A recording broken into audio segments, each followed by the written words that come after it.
فضول باتیں۔ امامہ نے بے یقینی سے اسے دیکھا۔ تم کہہ رہے ہو میں فضول باتیں کر رہی ہوں؟ مسجد اقصیٰ اگر ہمارے شہر میں ہے تو پھر اتنے سینکڑوں سالوں سے فلسطین میں مسجد اقصیٰ وہ کیا ہے؟ ایک نام کی دو مقدس جگہیں دنیا میں بنا کر خدا تو مسلمانوں کو کنفیوز نہیں کر سکتا۔ مسلمانوں کو چھوڑو، یہودی، عیسائی، ساری دنیا اسی مسجد کو قبلہ اول تسلیم کرتی ہے۔ اگر کوئی نہیں کرتا تو ہم نہیں کرتے، یہ عجیب بات نہیں؟ امامہ میں ان معاملات پر تم سے بحث نہیں کر سکتا۔ بہتر ہے تم اس مسئلے کو بابا سے ڈسکس کرو، وسیم نے اکتا کر کہا۔ ویسے تم غلطی کر رہی ہو اس طرح کی فضول بحث شروع کر کے۔ میں بابا کو تمہاری یہ ساری باتیں بتا دوں گا اور یہ بھی کہ تم آج کل کیا پڑھ رہی ہو، وسیم نے جاتے جاتے دھمکانے والے انداز میں کہا۔ وہ کچھ سوچ کر الجھے ہوئے انداز میں اپنے ہونٹ کاٹنے لگی۔ وسیم کچھ دیر ناراضی کا اظہار کر کے کمرے سے باہر چلا گیا۔ وہ اٹھ کر کمرے میں ٹہلنے لگی۔ وہ ہاشم و بین سے ڈرتی تھی اور جانتی تھی کہ وسیم ان سے اس بات کا ذکر ضرور کرے گا۔ 2 دن کے رد عمل سے خوفزدہ تھی۔ وسیم نے ہاشم و بین کو امامہ کے ساتھ ہونے والی بحث کے بارے میں بتا دیا تھا، مگر اس نے بہت سی ایسی باتوں کو سنسر کر دیا تھا جس پر ہاشم و بین کے بھڑکنے کا امکان تھا۔ اس کے باوجود ہاشم و بین دم بخود رہ گئے تھے، یوں جیسے انہیں سانپ سونگھ گیا ہو۔ یہ سب تم سے امامہ نے کہا؟ ایک لمبی خاموشی کے بعد انہوں نے وسیم سے پوچھا۔ اس نے اس بات میں سر ہلایا۔ اسے بلا کر لاؤ۔ وسیم کچھ جھجکتے ہوئے ان کے کمرے سے نکل گیا۔ امامہ کو خود بلا کر لانے کے بجائے اس نے ملازمہ کے ہاتھ پیغام بھجوا دیا اور خود اپنے کمرے میں چلا گیا۔ وہ امامہ اور ہاشم و بین کی گفتگو کے دوران موجود رہنا نہیں چاہتا تھا۔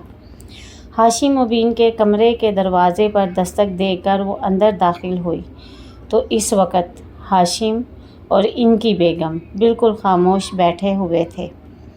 ہاشم و بین نے اسے جن نظروں سے دیکھا تھا اس نے اس کے جسم کی لرزش میں کچھ اضافہ کر دیا تھا۔ بابا، آپ نے مجھے بلوایا تھا؟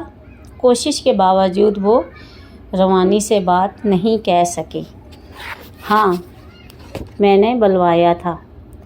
وسیم سے کیا بکواس کی ہے تم نے؟ ہاشم و بین نے بلا تمید بلند آواز میں اس سے پوچھا۔ وہ اپنے ہونٹوں پر زبان پھیر کر رہ گئی۔ کیا پوچھ رہا ہوں تم سے؟ وہ ایک بار پھر سے دھاڑے۔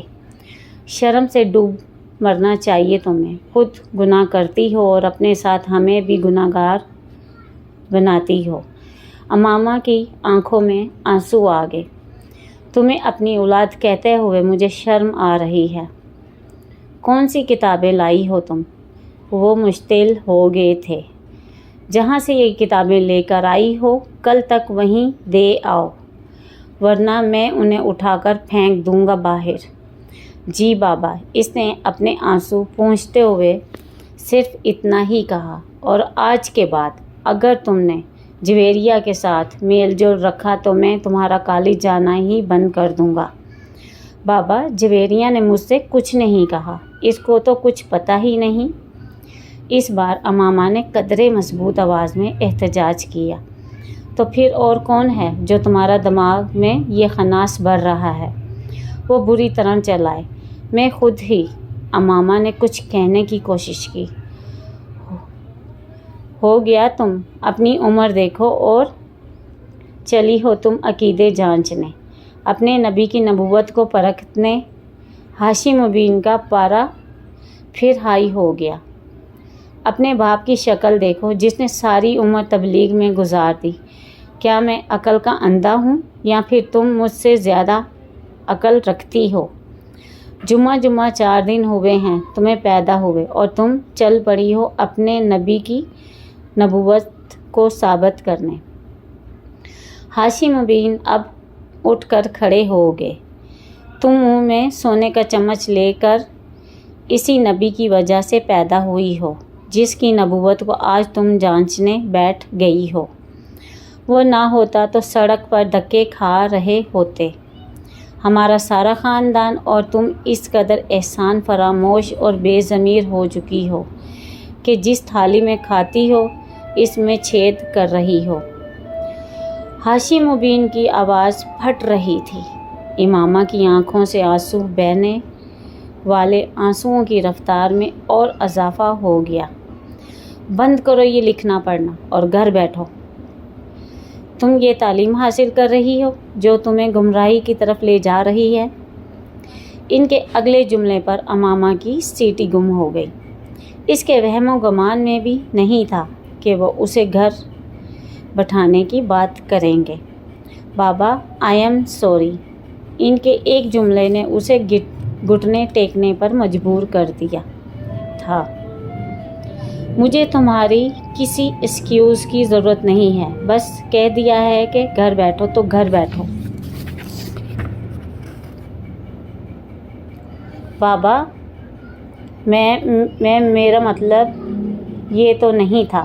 پتہ نہیں وسیم نے آپ سے کس طرح بات کی ہے۔ اس کے آنسو اور تیزی سے بہنے لگے۔ پھر بھی میں آپ سے کہہ رہی ہوں کہ میں آئندہ ایسا کچھ نہیں پڑھوں گی، نہ ہی ایسی کوئی بات کروں گی، پلیز بابا، اس نے منت کی۔ ان معذرتوں کا سلسلہ ختم نہیں ہوا تھا۔ اگلے کئی دن تک وہ ہاشم بن سے معافی مانگتی رہی اور پھر تقریباً 1 ہفتے کے بعد وہ نرم پڑ گئے تھے اور انہوں نے اسے کالج جانے کی اجازت دے دی تھی، مگر اس 1 ہفتے میں وہ اپنے پورے گھر کی لعنت ملامت کا شکار رہی تھی۔ ہاشم بن نے اسے سخت قسم کی تنبیہ کے بعد کالج جانے کی اجازت دی تھی، مگر اس 1 ہفتے کے دوران ان لوگوں کے رویے نے اسے اپنے عقیدے سے مزید متنفر کیا تھا۔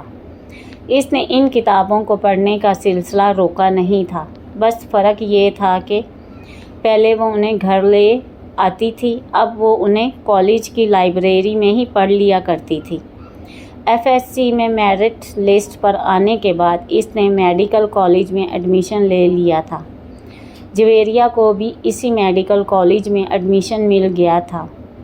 ان کی دوستی میں اب پہلے سے زیادہ مضبوطی آ گئی تھی اور اس کی بنیادی وجہ امامہ کے ذہن میں آنے والی تبدیلی تھی۔